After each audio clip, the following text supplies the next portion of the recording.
السلام عليكم ورحمة الله وبركاته الإخوان والأخوات المغاربة الكرام. في هذا الفيديو الجديد كيف ما شفتوا مظاهرات بالعلم ديال القبيل في فرنسا، ومؤتمر رسمي لرئيس جمهورية القبيل المحتلة فرحات مهني في فرنسا، ولا ردة فعل من الإعلام الحركي المنبطح لفرنسا، ولا ردة فعل.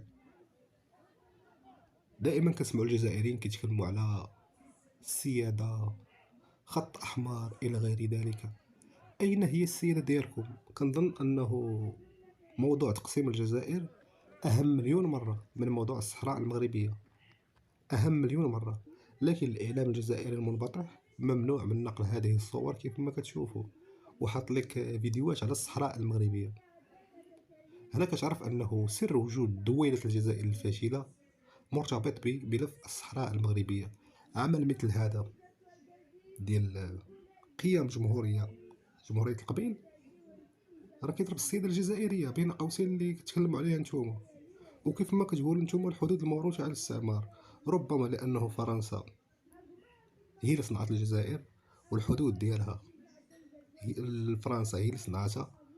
داكشي علاش ما كيتكلموش على هاد القضية هادي، ولا راهم عارفين أنه مستقبلا سوف تقوم دولة القبائل المحتلة عندهم. ما كاين شي تفسير واحد آخر، ولا إعلام ولا وسيلة إعلام جزائرية مرئية أو مكتوبة كتكلم على هذا الخبر هذا. هاد المظاهرات في فرنسا بلا ما نجيب لكم المظاهرات في كندا موجودين. الإعلام الجزائري عامل نفسه ميت كيف ما كيقولوا المصريين، ولا تعليق. مقابلين فقط غير المغرب، المخزن الصحراء المغربية فقط لا غير.